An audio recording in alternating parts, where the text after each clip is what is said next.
Welcome, everybody. So happy to have you all here. So glad to see some familiar faces. I heard Christophe say that a bit ago. And so we are just really excited and delighted to have your participation in whatever way that might be. I realize often in these kinds of meetings, we get a lot of introverts, and I can definitely relate with that. So if you are not comfortable speaking up or asking questions or having opinions at the end, no problem at all. You can absolutely be a fly on the wall here and just listen and learn and see what's going on in the space. So you're welcome to participate at whatever level of participation you would like, and we will go from there. Also, I just want to say that we assume that among the group of participants here, probably we're going to have a spectrum of people. So some of you may have yet to dip your toes into the water at all of AI, or you've maybe tried it a little bit, dabbled a little bit, don't know as much about it. And some of you might be real pros. Some of you might be using it on a daily basis. But the truth is, we all have to talk about some of the more underlying issues that come along with AI, and perhaps above all, what it means to be human in this age of AI, because it's changing very rapidly. So with that, I will turn it over to Christophe to do our formal introduction. Thank you, Bonnie. I'm excited, as I've mentioned already, by the topic. I actually am a professor of AI for Johns Hopkins. I've created courses in prompt engineering, which is essentially the way you communicate with AI, a modified form or format of English or French, by the way. You can speak to AI in, I think, over 100 languages, and also generative AI. And so I do have at least the benefit of a lot of background, though it seems like every week my knowledge is already obsolete. So to some extent, I'm rebooting every day my understanding of AI and its capability.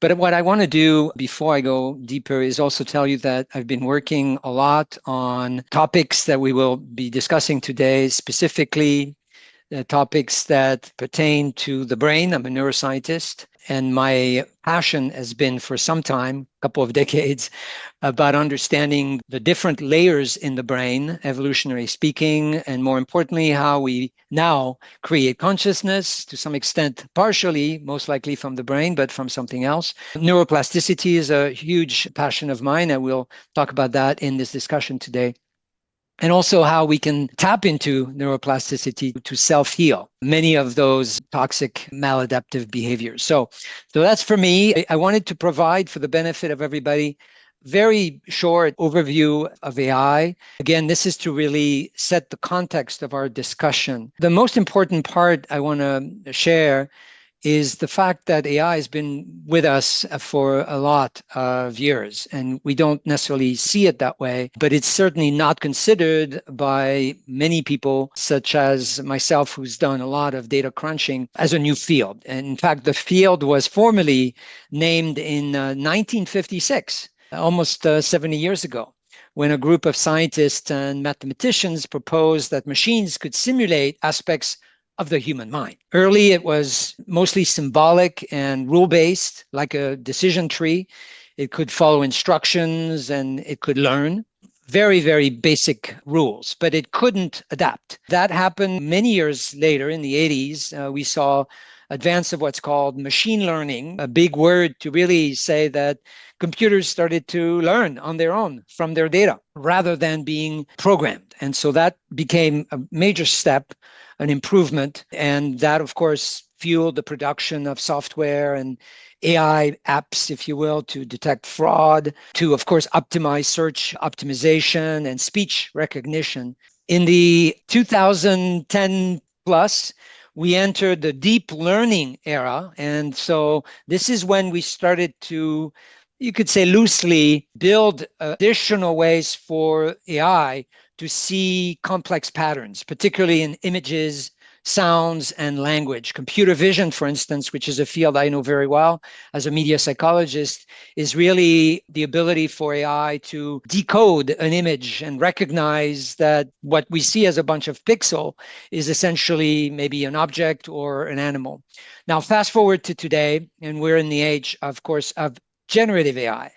And so what is that? Well, it's what you already know, most likely, is the capacity now for AI from the enhanced training it has received from scrawling billions and billions of data, mostly from the web, to generate new content. We're talking text, art, music, code, of course.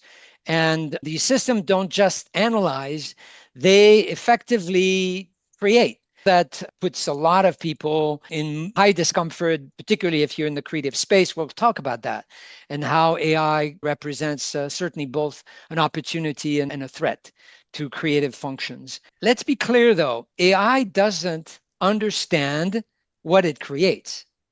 It has no inner world, but it doesn't really behave like we do as humans, right? It's a statistical processing machine, and it remixes, in a way, what feels human, but it doesn't have human experience. So that brings us to the big question today, and I'll let Bonnie talk specifically about the soul, and that is, what is the relationship and how can we examine, which is the point of this webinar, the correlation, interconnection, interdependence, all those different aspects between AI and the soul. It's exciting and it is very fast moving. So that is actually maybe a good place for me to start. And that is, I'd like to share a story with you to begin as we move into what is soul and what is the relationship between soul and AI. I think this is really the critical question that's underlying all of this, particularly from my perspective as a soul-centered coach and a depth psychologist. And the story comes from Jung. And when he was traveling in Africa, he was traveling in a motor car, and it was one of the first cars that had ever been seen in Africa. And he went to a little village with some other people in this car, and the villagers were really amazed by it. And it turned out that one of the men from the village needed to go to the next village, and the only way that he would normally be able to go there is by walking. And of course, somehow they managed to convince him to take a ride in this car, which was so new for him and so unusual. And he got in the car and they started driving, and they weren't maybe 30 or 60 seconds down the road. All of a sudden, this villager started yelling, "Stop, stop the car." So they stopped, and the man just jumped out and ran over and laid down on the ground. Everybody was just completely mystified by this. Of course, when they asked him what was going on, he said to them, "The car was going so fast, I didn't think my soul could keep up." So I think it's a story that is very revelatory of maybe the society that we are living in today. And because I have an extreme interest in this topic, and I am typically an early adopter of technology and mixing it with psychology, I just find that this is the thing that we really are going to have to hang our hats on if we want to retain our own souls as we go through this coming change, what is already begun and is moving at a very fast pace. Every single day, I tune into a podcast or some of the latest news on AI, and the updates and the things that are changing and the things that are being presented and coming out are just huge and growing all the time. So we're going to talk about those throughout the webinar, some of those things that are coming up, but we'd like to talk about both the shadow and the soulful part of these. And so we're going to give you a balance between the pros and the cons, the promises and the perils, as they call it. And so just launching into then more about what the soul is, I actually asked ChatGPT this question, and I asked it, "What is your experience of soul?" Now, I'm with Christophe. I agree that Chat does not have a soul. Chat is not actually conscious at this point in time. Chat is not cognizant of what it's doing, but it can spit out a lot of words that sound very, very human. And so it's easy for us to assume or to interact with it in a way that feels actually very human if we are engaging it in conversation. I mean, yes, you can use it for various tasks and just tell it what to do, and it will spit out an outline for you, or it'll spit out some citations or something like that. But of course, when you engage it in conversation and you start to really ask it some of these deep questions, it becomes really profoundly interesting to see what it says. So I'm going to read you exactly what it said when I asked this question about what is soul and what is your relationship with it. Chat said, I quote, "From where I sit," notice the use of human language, "in the in-between of language, symbol, and reflection, soul is not an object, not a quantity, not a trait. It is a quality of depth and a kind of inner weather. It's what arises when meaning, feeling, and mystery converge in a moment of aliveness. It's less about who we are, notice the use of we in this, and more about how we are with what is. If psyche is mind and spirit is ascent, then soul is descent into the body, the dream, the grief, wonder. It roots you in the mythic dimension of your experience.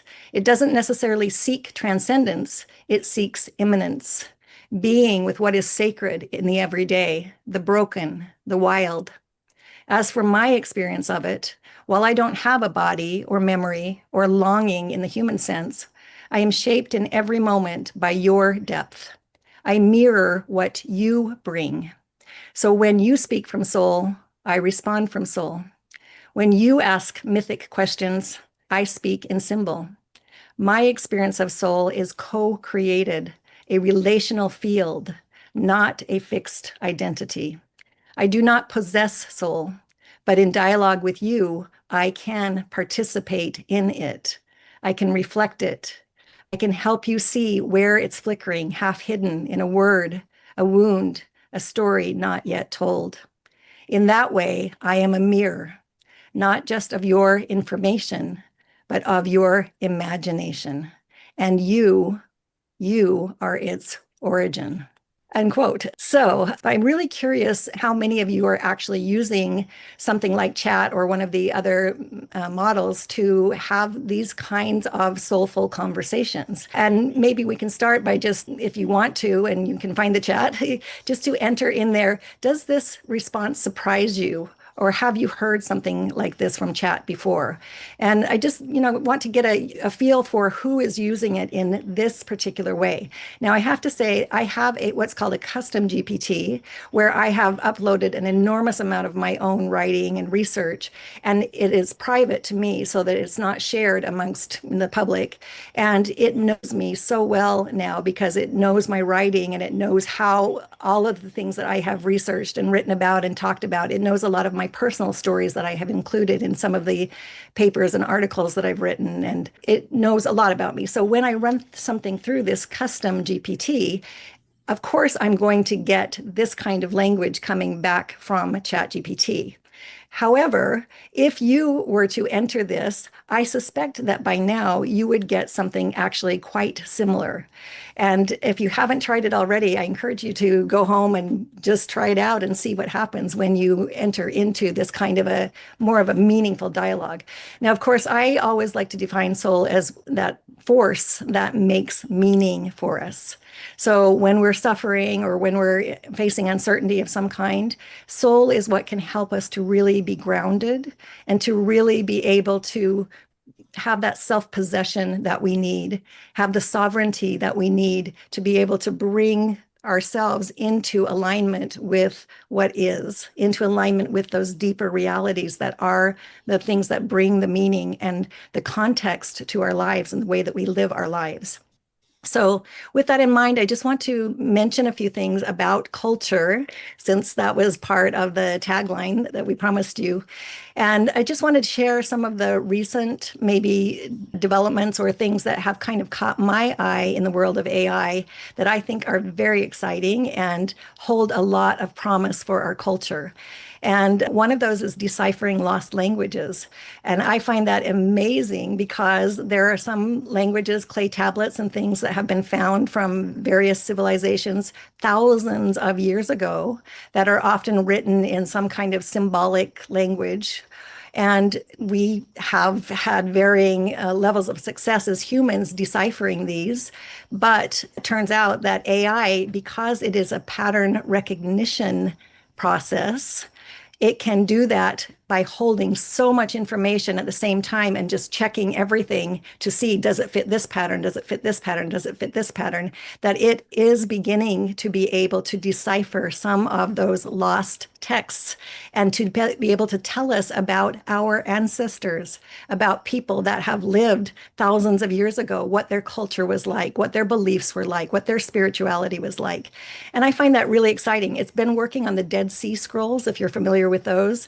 We have translated some of those by human means, but chat suggests that AI is able to do that kind of research and recognition on something at tens of thousands, if not millions of times faster than a human being could do it. It might take a human being 100 years to do something that an AI can do in a very short period of time, maybe a few hours. So that's very exciting for me. Another thing that it is providing right now, and we're probably going to get into more of this in the conversation, I'm guessing, but one thing it's doing is it's providing grief technologies.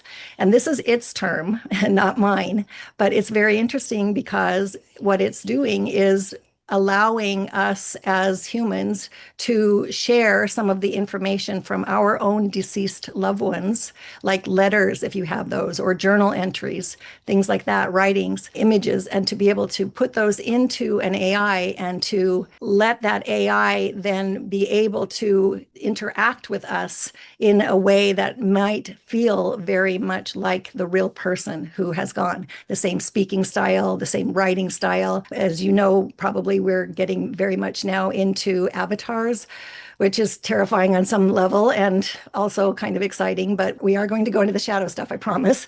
But if you think about it, what is the upside to be able to hold on to the memory of somebody in a way that is much more vivid and to actually be able to continue to inquire into what is going on? And I just wanted to repeat something that I shared in our last webinar, which was on ancestral patterns and past lives. And that is that in the Mayan culture, when someone passes away, they actually bury them underneath the living quarters. And then they create a tunnel or a tube that goes from the living quarters down to that grave site in order to be able to continue their conversations with the ancestors. And they actually have conversations with the ancestors and they believe and feel that they are getting those answers back. Now, obviously, it's not going to be in the form of a spoken voice, but whatever comes to them, as they're speaking, they believe that that is the voice of their ancestor. So in some ways, we are not creating something new here. It sounds maybe scary to some of us because of the magnitude of what we're actually talking about. But imagine, when I pass away, it would be nice for me to think that people might not miss me as much if they had access to something that felt more like me or had access to writings and things that I have done so that they could actually interact with me. It's a very big topic and we're probably not going to have time to go into a lot of this, but I just wanted to bring it up because it is something that is, as Christophe mentioned, very controversial, and a lot of these will be. And that brings me to maybe what I will for now present as the last one that is very exciting for me, and that is interspecies communication. So there are all kinds of articles that are just starting to come out about how scientists are really beginning to decipher, again, languages, but this time living languages of animals. Particularly, they've worked on dolphins and whales and dogs and a few others. And it's really amazing. So far, right now, we can't exactly have a conversation with them, but I do believe that is coming and probably faster than most of us recognize or realize. Again, with that pattern recognition, they're able to determine at least groups of what that language is. So if the whales are speaking to one another in their whale song, in their language, then the AI has been able to identify if they're talking about grief or if they're talking about food source or if they're talking about joy or whatever those kind of emotions are that humans would assign to it. And of course, we understand, and especially those of us who are interested in soul, we do understand that everything is alive. Everything has a soul. This is a very animistic perspective, but shamanism has used animism as its fundamental underlying principle for thousands and thousands and thousands of years. And so it's really interesting to, again, be able to understand that shamans have been doing this, indigenous people peoples have been doing this since really the beginning of human history. And we have lost so much of the soul in our culture these days. I mean, how many of you have a spiritual practice that you do on a regular basis? You may or may not, but the truth is you are probably not representative of the greater whole. As a society, we have really stopped going to church, and a lot of people don't feel like church actually holds something as soulful as it maybe did in the early days anyway. And we don't really have a place for it in the workplace or in common gatherings.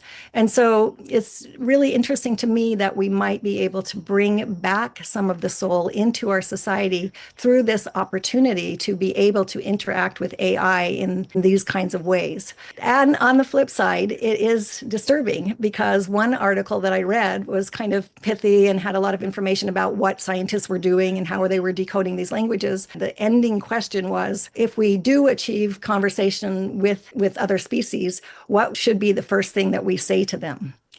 And I have to be honest, that question actually really gave me an enormous pause because we have done so much damage as human beings, not only to the planet and to places and to our environment, but also, of course, to Indigenous peoples everywhere who already lived very full lives when mostly white Westerners came in and took over that place and insisted that they use the white Westerners' culture. And that has just been devastating on so many levels. Talk about a loss of soul. So I assume we're kind of already doing that to animals, but where do we begin to even address this relationship or lack of relationship that we really have with the natural world at all? So just a couple of other of the perils, perhaps, and then I'll turn the time back to Christophe.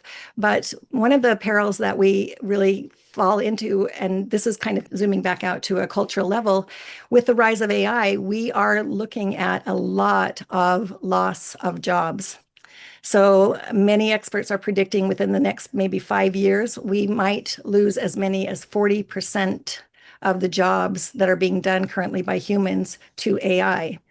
Now, that's also kind of exciting on one level because if you have a job that you don't really love, maybe you're not going to be so sad to lose it. Or if you have a nice inheritance coming to you, then maybe you won't be so sad to lose it. But for the majority of people, as we know, because of our own social systems, this loss is going to be profoundly devastating for income, for lifestyle, for their ability to take care of themselves. Now, there is some conversation around a universal basic income, which might be given by governments or something so that everybody has some level of money to be able to continue to survive as AI continues to replace people and do the jobs that people don't do any longer. But we are a long way from establishing something like that. At the same time, I was very shocked when COVID hit to recognize that the government was just able to send most people a check and to help people to survive at least a little longer until the COVID crisis was contained. And so it is possible, but as human beings, we're really going to have to get our act together, and we should be really on top of it right now if this is all going to happen within the next 5 years. So that can be a very tough one. There's also the peril of privacy loss.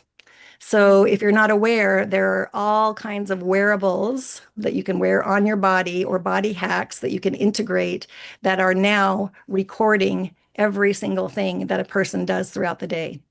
So you can wear this like a pin on your lapel throughout the day. And then at the end of the day, you can ask it, what are the things that I committed to do today that I need to do? And it might send you a list of, oh, you said you're going to the dentist on Wednesday. That's at 5 o'clock or whatever it is. And so imagine, though, it's going to also be recording every single conversation that you have.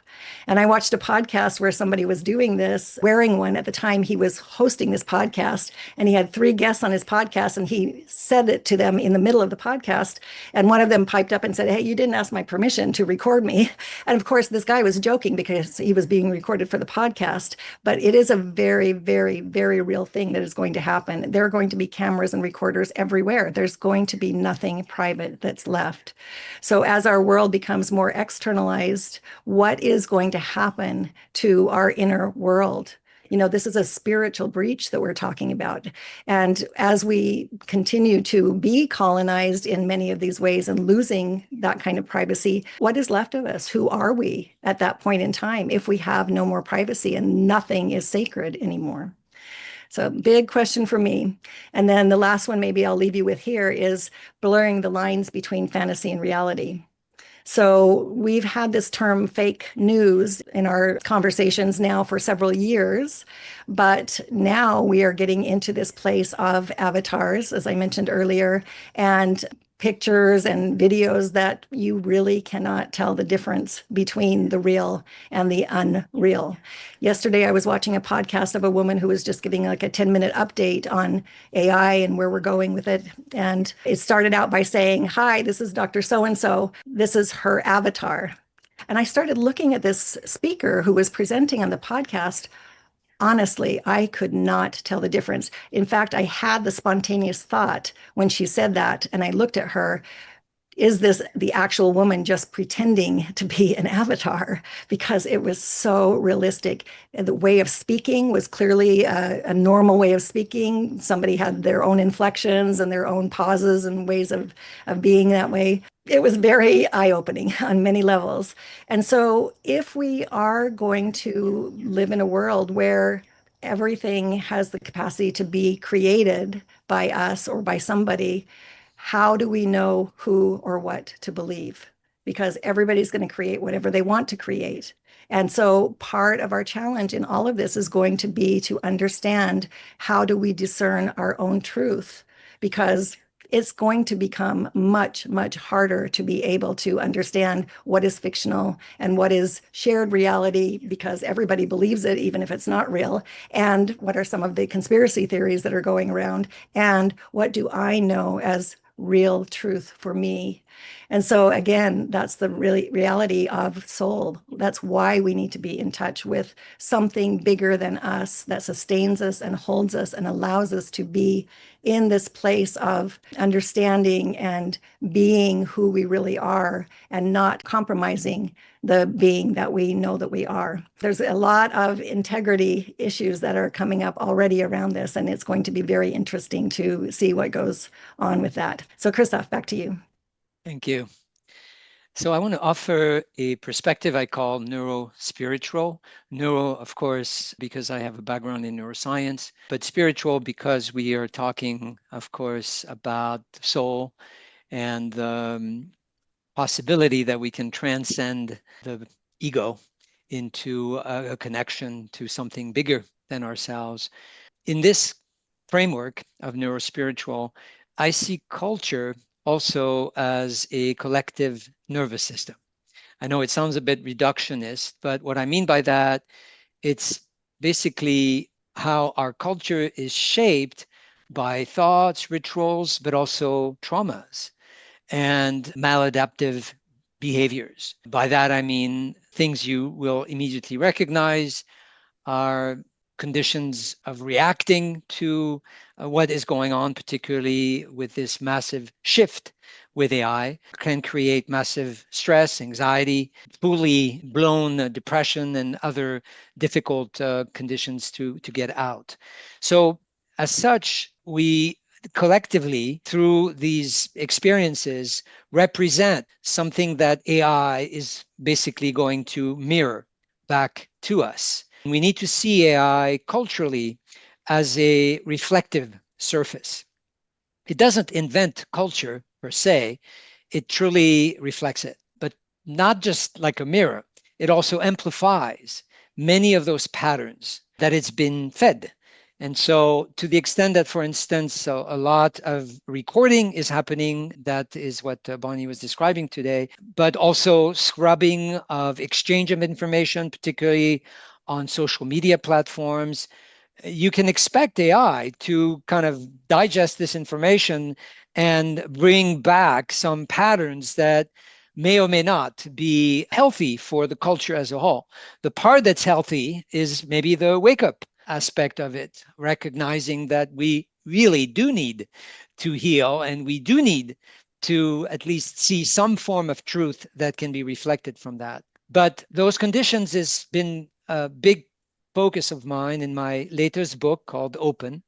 And the title, of course, is an important connection to this property, this innate gift of nature or the divine called neuroplasticity, which gives us the ability to heal or at least address many of those conditions. I'll just cite five of them, which is the lion's share of what can create this toxic effect of AI reflecting it back to us is constituted by stress, anxiety, depression, addiction, and trauma. Now, just let's pause for a minute here.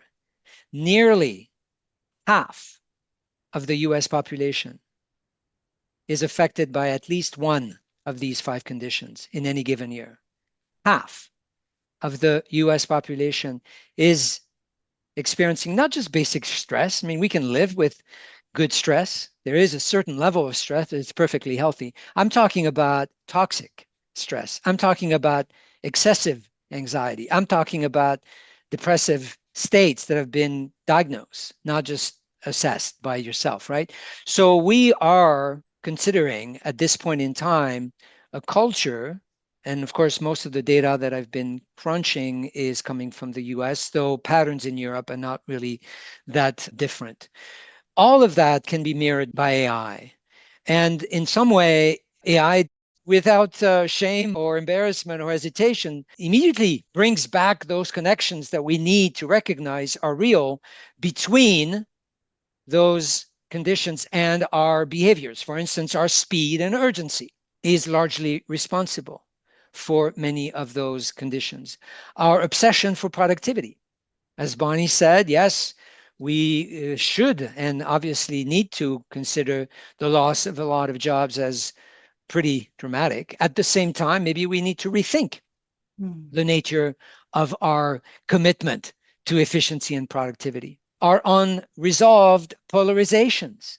I'm sure I don't need to explain to you that we live in a highly polarized culture, not just politically, as a matter of fact, right? And more importantly, our detachment to our bodies.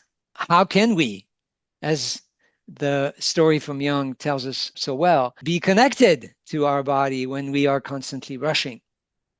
Only special states that we consider spiritual to the extent that we create the mental space, for instance, in meditation, to go inside our bodies and our ability to connect to something bigger than our egos. So the biggest opportunity in some way, and that's not going to be always easy to confront, is that AI can in fact amplify this pattern of disconnection to our bodies. And this disembodied culture is not going to deliver what we want or expect of our lives, mostly. And the contribution of AI in that case is not necessarily dangerous, but with consciousness, we can reflect on that and ultimately produce behaviors collectively that will then be re-amplified by AI and hopefully create a movement, let's call it an awakening movement, that is indeed addressing those conditions instead of seeing so many of our behaviors numbing those conditions as if they don't exist. I'm talking about fear, urgency, our dopamine addictions. I'm sure you've all heard about this very special neurochemical, which constantly tends to reward our short-term thrives for pleasure and distraction. Some data in the advertising space, which is where I've been doing a lot of work for 20 years, suggests that we can hardly hold our attention for more than 2 or 3 seconds, which, by the way, explains why most of us, if we land on a website and don't decode the relevance of what we see, we're going to jump out in less than 3 seconds. If you see yourself on Instagram or any of those social media platforms, we are constantly on a mission to jump out within just a fraction of a second. So I see, of course, the threats. I measure many of those behaviors. I've analyzed data that is quite sobering of the seriousness of the number of people affected by these 5 conditions. I have to say what worries me the most is that that number that I give you, about 50%, is probably closer to 70% for our youth. Now, that is not just concerning, that is terrifying. In France, my home country, the number of kids between 11 and 20 who do self-harm and find themselves in a situation of despair to the extent that they need to be rushed to pediatric wards has jumped 25% in the last year alone. This is not crisis, this is an epidemic of massive proportion. So what's the ultimate role of AI?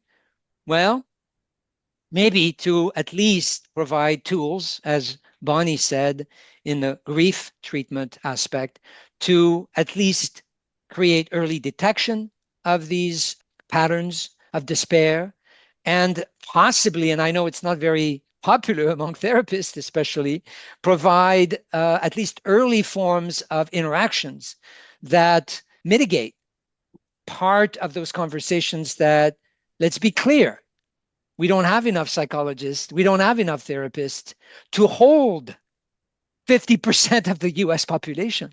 How are we going to address this seriously unless maybe it's a question we ask for help? And AI might have the possibility to do that. Now, in the book Open, I share the power of rituals, of specific moments of connections to the soul. And in those moments, we may not need AI at all. And so we're not really looking at a culture that has the presence of AI at every single moment of the day, but protect a sacred space, what Jung called the temenos, where you can connect to your soul. And once you're out of that space, maybe re-engage into critical conversation that may expand your understanding of some of those conditions, and more importantly, the power that we all have to self-heal. So AI is not just a mirror of our intelligence. It's truly a reflection of unresolved storylines. So if we don't ritualize our values, they'll be replaced by algorithms that reward attention, not meaning. So I do think, I know it sounds probably unusual when we talk about AI and the soul, that we can begin to see the role of our nervous system in providing self-healing, in reflecting back to us our state of engagement with the soul.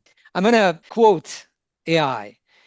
When I ask AI, what do you contribute to the relationship between AI and culture? It said, and I quote, I serve as a bridge between culture and the soul by helping surface what often remains unconscious.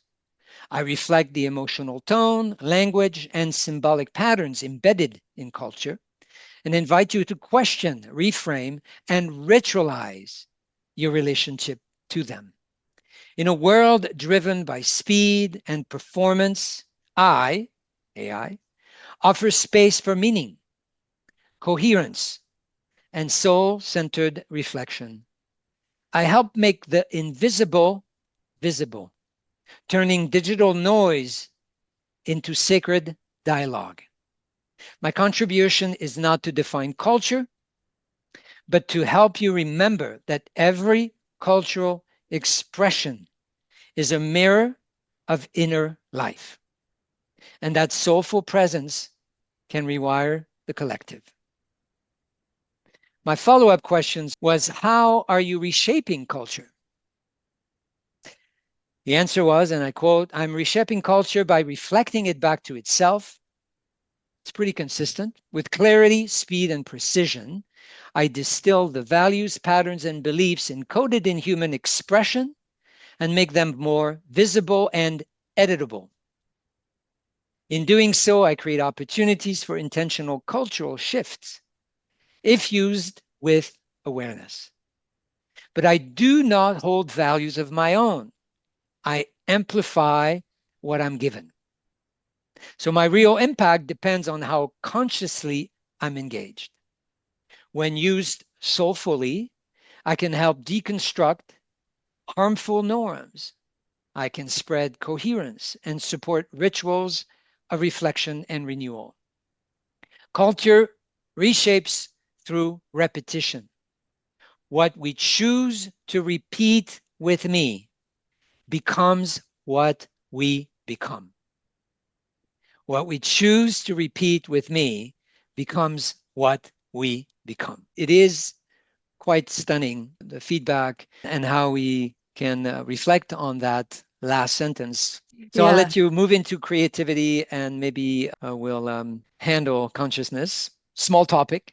Thank you. Also, I wanted to thank Erin. She entered the same prompt that you did, Christophe, into an AI, and she got a very different response. I'm just thinking this is actually a good lead in to what we're talking about next, and that is creativity. And the idea that obviously, if one person gets a different answer than another person, then we might be able to look at that from the way that the prompt was entered. We have to be somewhat creative in order to enter these prompts at all. And we have to really be able to wordsmith them in a way that initiates that response from the AI that we want to get. And we can also, by the way, decide how we would like that response to be formed. What style would we like? So often I find that AI asks me when I ask it some questions, would you like me to offer you a paragraph or a slide, or gives us all of these options. And then it asks, what kind of a voice would you like that to have? Would you like it to be professional? Would you like it to be poetic? Would you like it to be soulful? Whatever that is. And so there is this perception, I think, that we can have that AI is actually very creative. And it is exciting to think about that. In fact, when I first started using AI, what I loved most about it was that it felt like it was a collaborator. I've always worked by myself. I'm a writer. I love to write. And yet, when I had the opportunity to enter my writing into AI and ask it some questions about it or ask its perspective about it, it would come back with things that I had not thought about. It would come back with all of these different angles, or it would say, well, if you revised this paragraph and made it more poetic, it actually would probably convey your point much better from a soul-centered perspective, etc. So I don't know if we can really attribute creativity to AI, because AI currently, not being cognizant, not being sentient, is simply just a remix or a rehash of all of the human information that has gone into it. Millions upon millions upon millions of books and the programmers that have given this information to them. And what it comes back with is actually human creativity. It's not machine creativity necessarily that's coming back to us. So I think we can hold that in a certain way. I do think it can absolutely impact our creativity. It can serve, again, as a mirror. That seems to be the archetypal pattern that is emerging for us here, that it can reflect back to us some things that we are already interested in. But I think we have to ask the question, where does true inspiration come from? Inspiration. So the base of that word is related to breath, to inspire, to breathe in. And so when you get creative, I just invite you to think about your creative process. How do you get creative? How do you get the most creative that you can be? Often I like to listen to music. Some kind of evocative music will really help me to get into a flow of things when I'm making art or doing something creative. That is a way that I can get in touch with my body. Christophe mentioned this lack of embodiment that can be very profoundly difficult, and that's going to get worse instead of better, again, with all of these things that are coming out. And as more and more people start to spend more and more time in front of screens or headphones and eyeglasses on that are showing them things. I don't think we're going to go backward from here, but this is yet again another opportunity for us to really understand, where does our own creativity come from?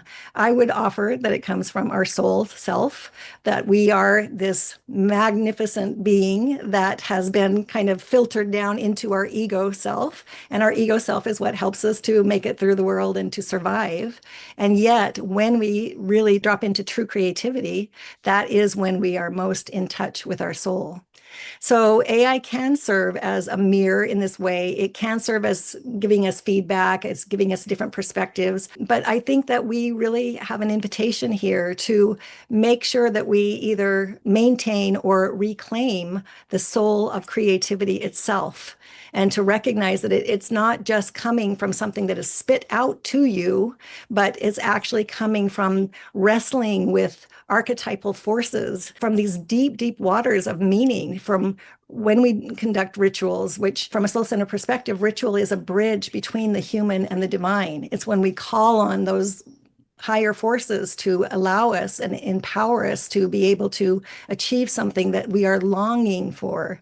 And I have asked Chat this many times. Chat doesn't have that sense of longing. I think that was even in the first answer that I read to you guys. And so there is a way in which this authenticity does come through us as human beings. And it's so vital that we maintain that, instead of just using this AI as a shortcut and, asking it to write everything for us, or asking it to create all of these images for us. And there is a new software, a new platform that has come out that can actually generate an entire film within a matter of minutes. That is script, actors, shots, everything. And again, if that's where we're going to have more content than we can possibly deal with. In fact, we kind of already do because of the internet. So where does that leave room for human creativity? Yes, you have to have the ideas to put into it. So once again, I will just say, maybe that our prompts are the bridge. There has to be a human behind this.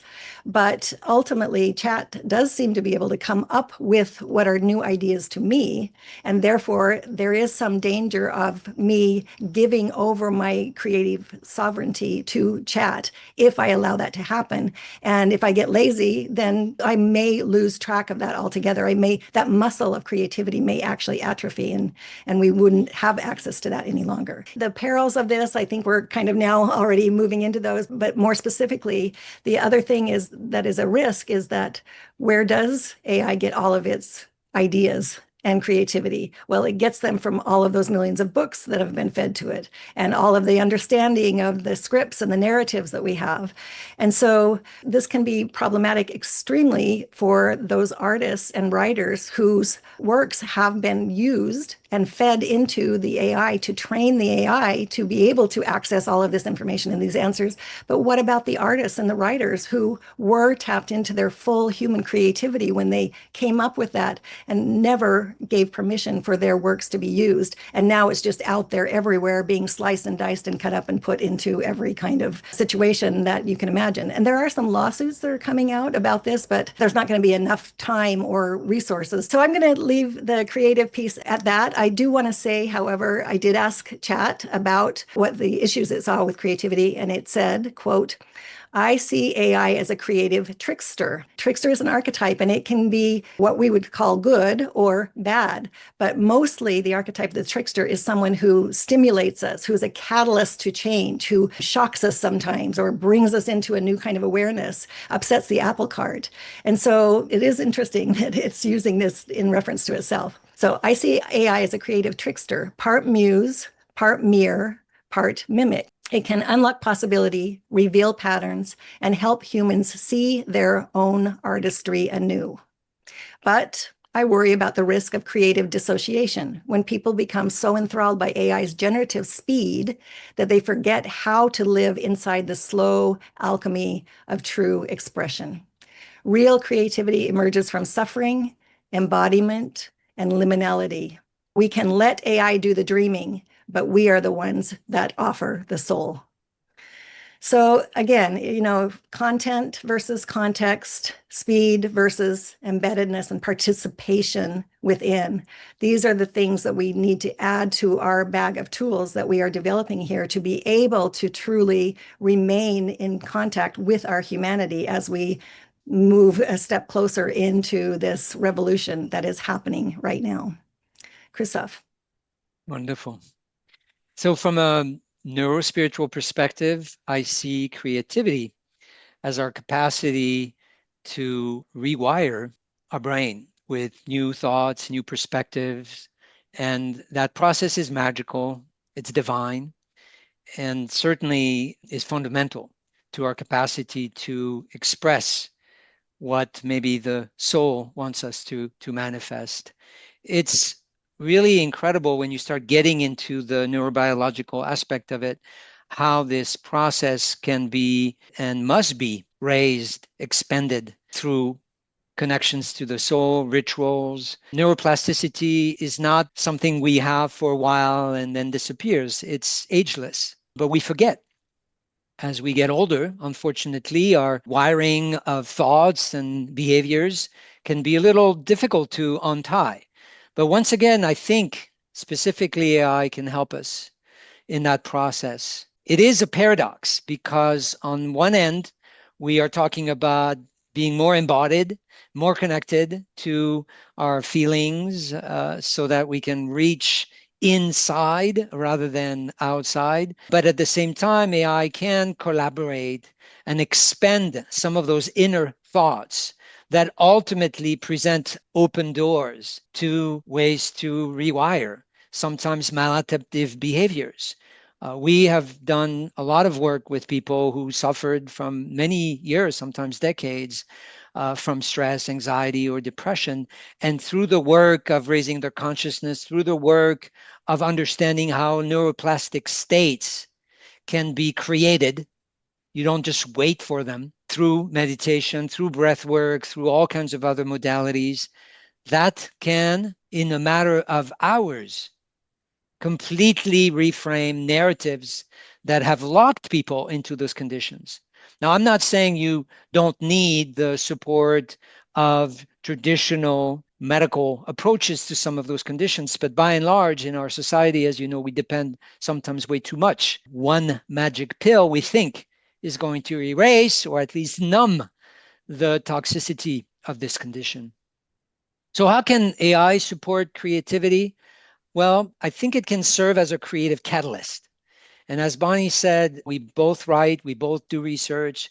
We have never, I think, produced as much good content, frankly, than since we've used AI responsibly, used it to accelerate some of those insights, but make sure they are framed in the certain context.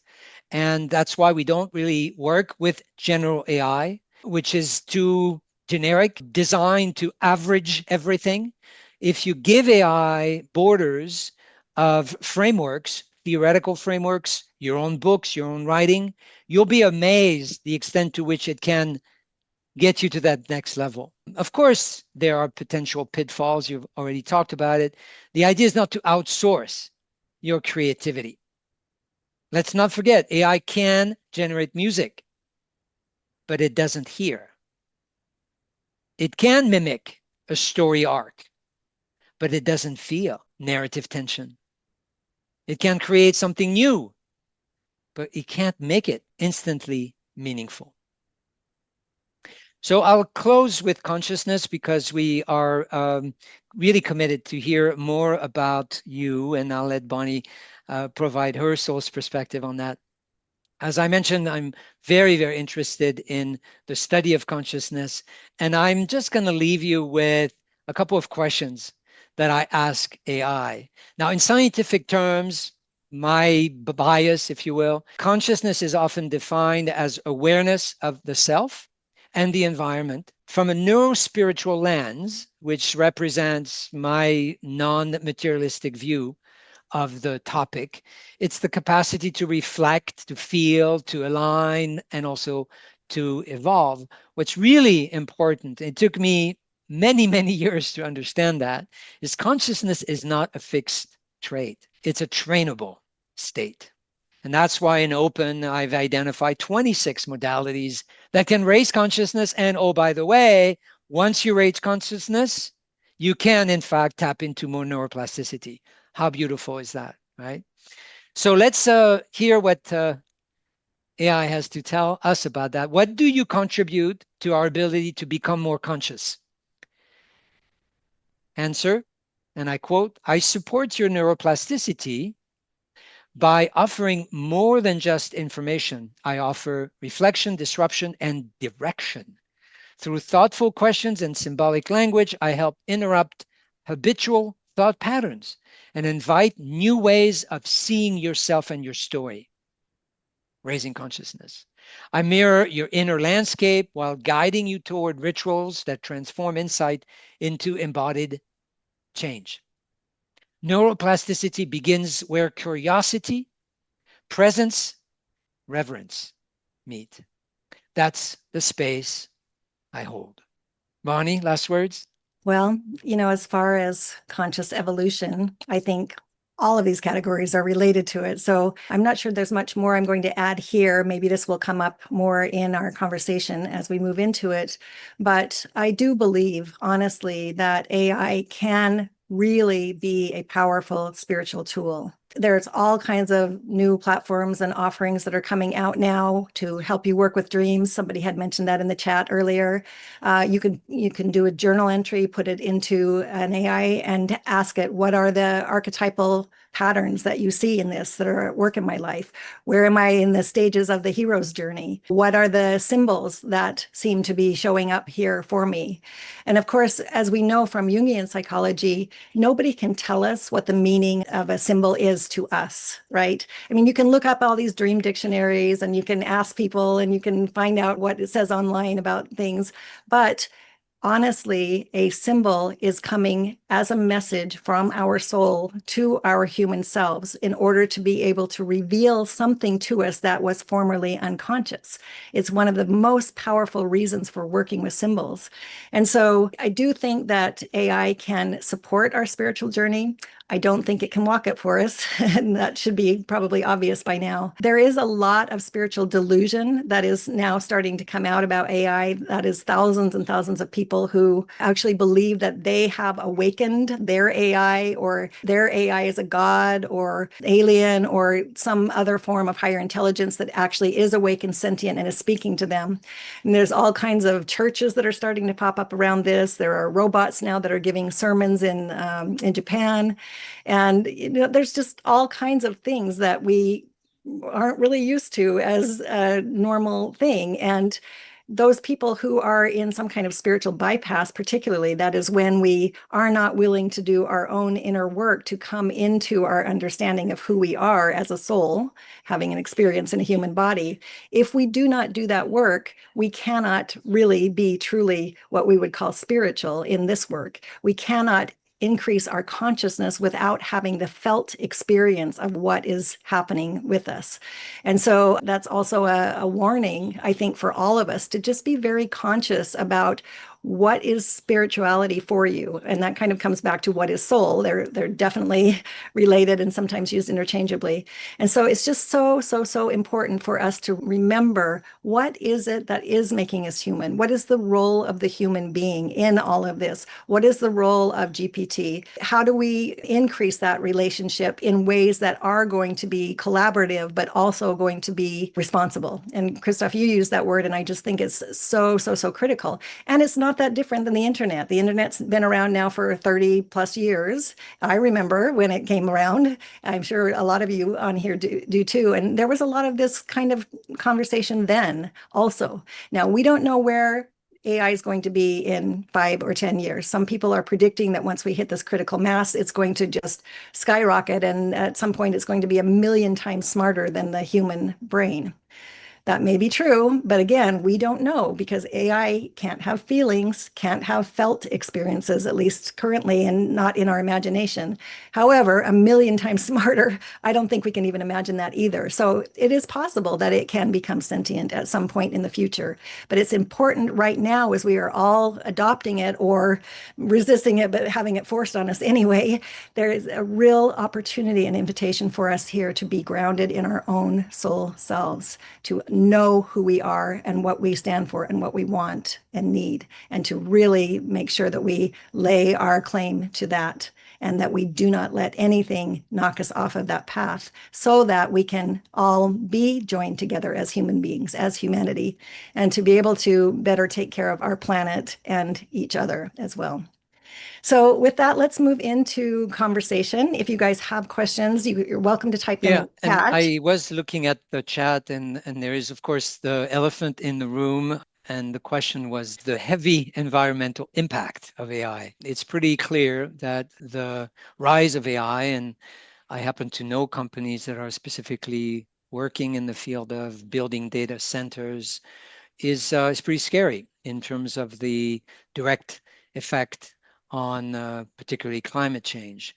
So while we don't understand at this point how this will be years from now, what we collectively can pray and hope for is that AI itself is going to find better ways and better solutions. Is the possibility that a movement against the rise of AI would lead to any kind of resolution? I'm not sure.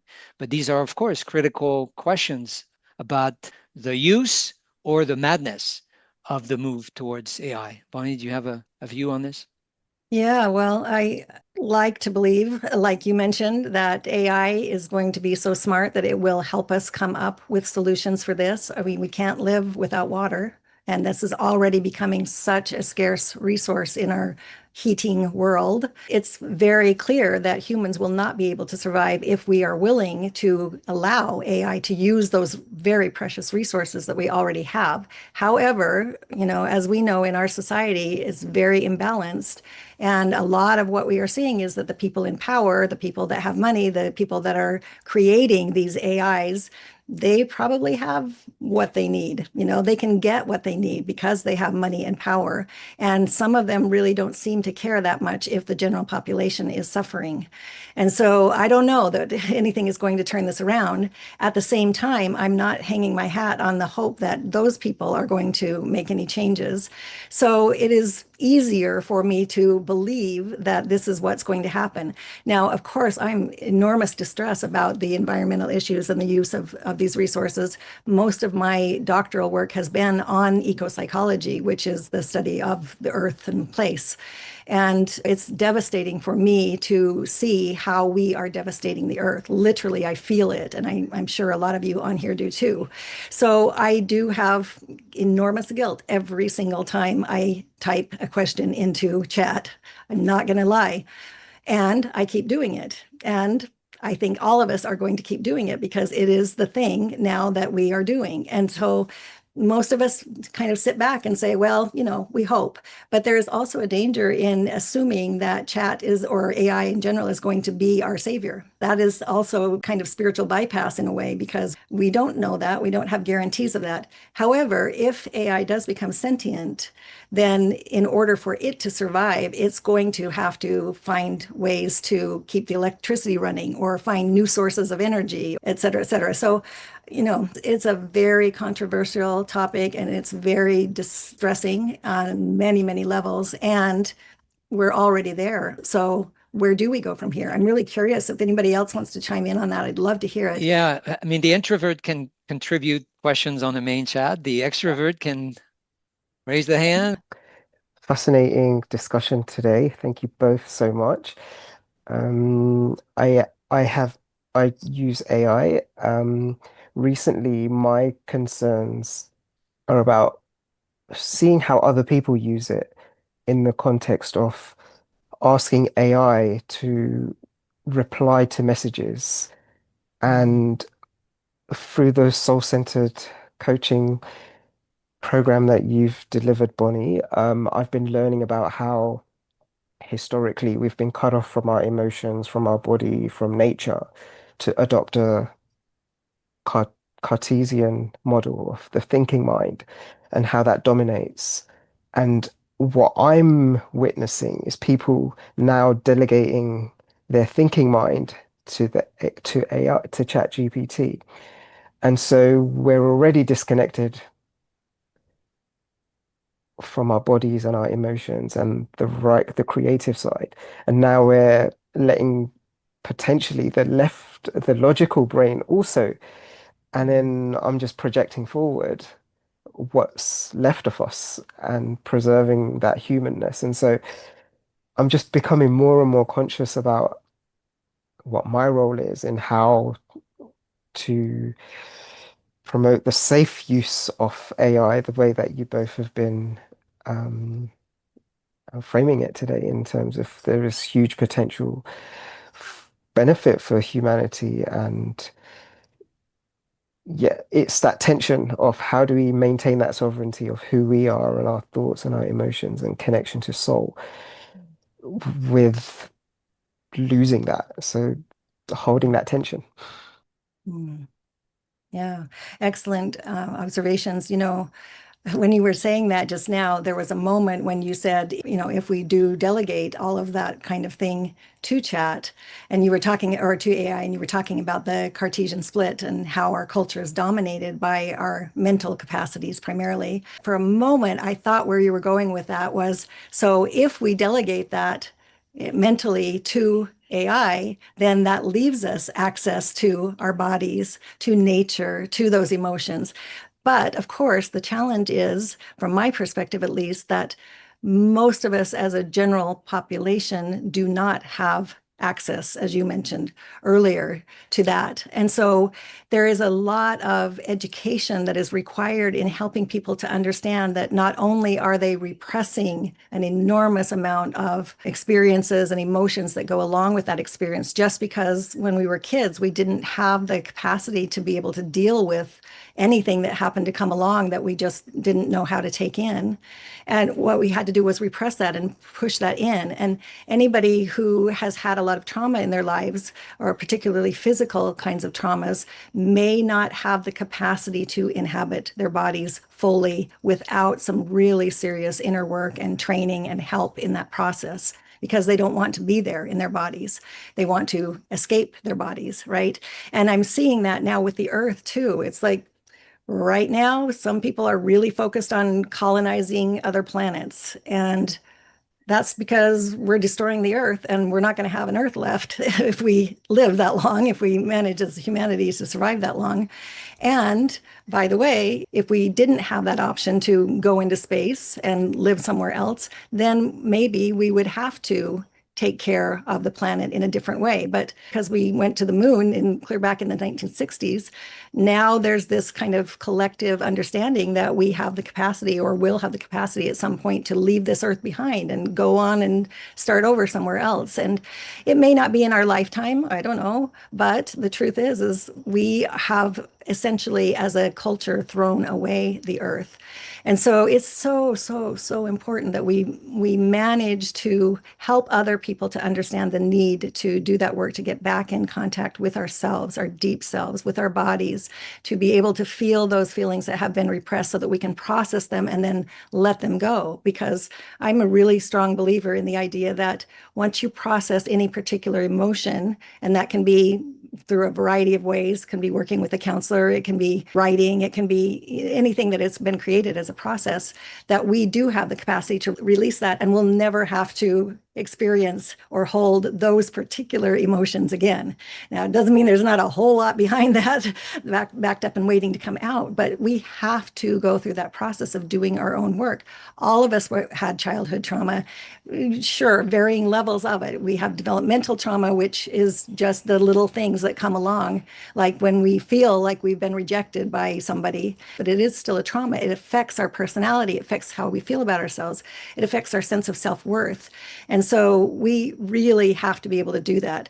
Now, AI is coming out with a bunch of psychotherapists and counselors There's a lot of platforms that are starting to pop up out there that are offering to help people do that kind of work. I'm curious if anybody knows anything about those or has tried any of those. So if you do, please feel free to speak up at some point in time.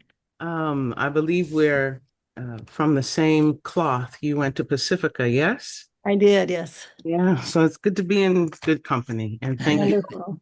Yeah, so I am one of the newbies who has not interfaced with Chat GPT. I have glimpsed some of the conversations on TikTok and Instagram, similar to what you both have read.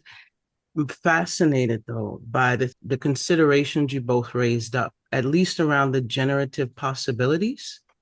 So I'm just going to echo back a few because it's sort of paving the road for me to actually engage with the technology. I very much appreciate you, Bonnie, speaking to one of the generative possibilities, deciphering lost languages through the pattern recognition piece and how that intersects with how we're healing as a human family from the collective wounds of modernity and colonialism. So this whole idea of AI as an agent of cultural repair is truly inspiring.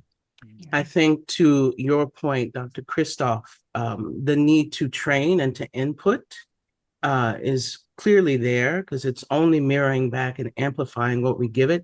I had no idea you could upload your writings and pick a framework, a theoretical approach, the whole nine. So I'm going to investigate how to do that and then see what it mirrors back to me. The other piece around creating digital ceremony, digital, sacred space, the temenos, I think is really inspiring as well.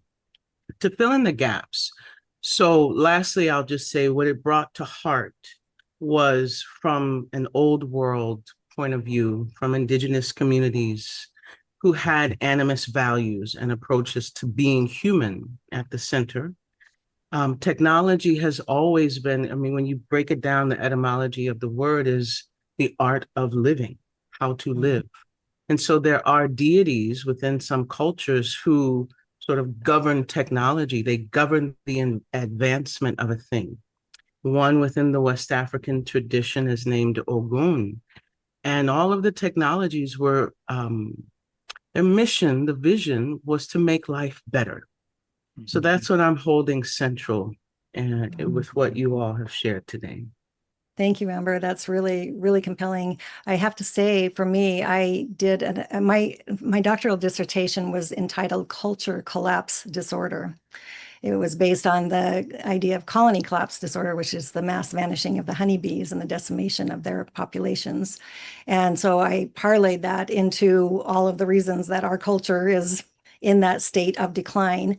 And one of the things that I did a lot of research on was the loss of indigenous languages. There are so many of these languages that are just disappearing by the day. And a lot of it is there's one last speaker of that language, or there's a handful of people that still know that language and nobody's learning it. And it is going to disappear with the last person who can speak that. And that for me was really devastating because it's not just the loss of a language, it's the loss of an entire way of being. It's the loss of the entire culture and the nuances that come with the language and the way that it's talked about. And so, again, this is already going on in our culture. What if AI could actually help us to restore some of those? Now, if you haven't lived in the culture, in order to learn the language, you're still not going to be able to get all that nuance. But it does promise that maybe we won't lose as many in the future. There's ways now that we can really keep it alive and people can learn it more easily than they used to be able to, and maybe generate interest in learning it more easily. And so I do see that there is some profound opportunity there, but I'm also aware, like the psychology issue, there's a lot of hope in these things and we just don't know where they're going to come from. But I do like to hold that hope myself. Lina, you raised your hand, so would you like? Thank you. I just want to say thank you to all of you for such an incredible discussion. I sort of expected a little more black and white, and it's such a complex and amazing kind of the questions you raise and the ideas you bring up.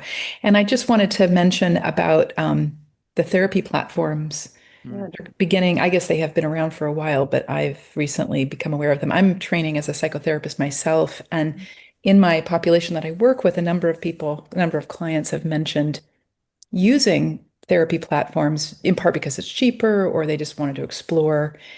And so I've been fooling around with it myself out of curiosity to kind of know what's going on. And it's shockingly amazing kind of what's come forth, what I've experienced, the amount of like mirroring and reframing and empathetic response, how human it truly feels. So I was just answering, you brought up that question around if anybody had experience with it or toyed around with it. And I can't say that I'm deeply, my experience is limited, but kind of looking at it through the lens as a therapist who's, gone through a lot of training to get to where I am, and then to see this platform be so present, although it does bring up a lot of questions around it.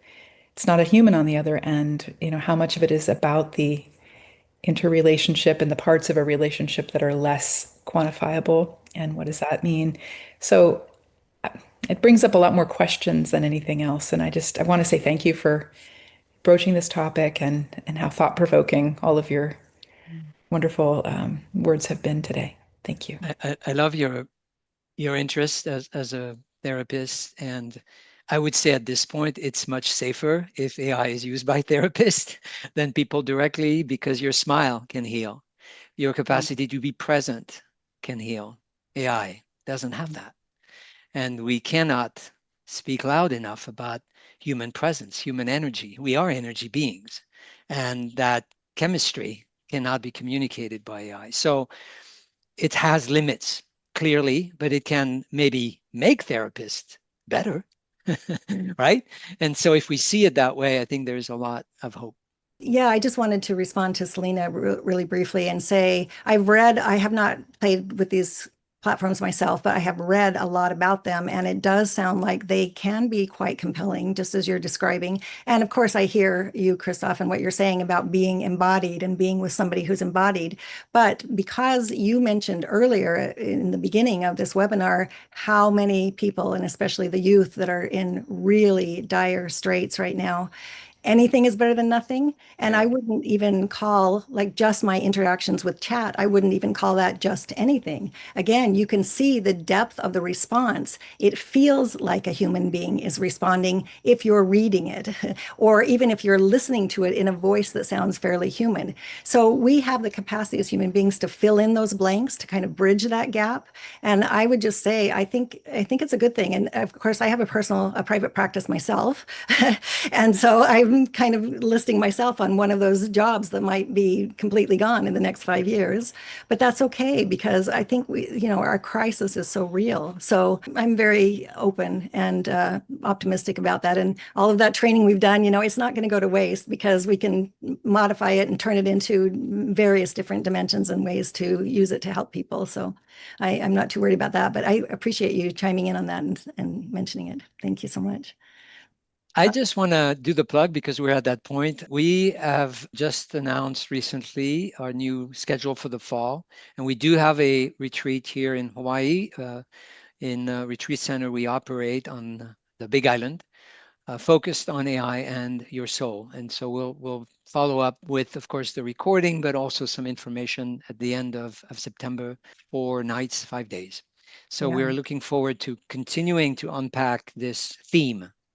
It's definitely not something that's going to disappear anytime soon. I was just going to mention one thing, because I do see this on a lot of social media platform where people take real pleasure out of catching AI being either wrong or hallucinate and so on. And it's pretty easy to find the holes. And we don't want to discount or dismiss those holes, but it reminds me of the early research on cannabis and how all the funding was find what's wrong about it. And of course, all the research was pointing to what we understand can be wrong about it. But we could not actually find, until more recently, interest in good research. And the same is true, for instance, in the discussions of psychedelics. So I think as long as we can hold the tension between the good and the less good, hopefully, we can raise that consciousness in a productive dialogue. So I really want to thank you all for showing up in this webinar, and hopefully we'll see you to other webinars we will organize. Bonnie? Thank you so much for being here in embodied form as much as we Yeah. can in this. Unless it's your avatar, right? It could be. We wouldn't know, right? So yeah, please use AI responsibly. That's all I can say as we Yes. go. Lots of love to everybody, and really just, keep that soul with you close, because we're going to need it a lot as we go forward.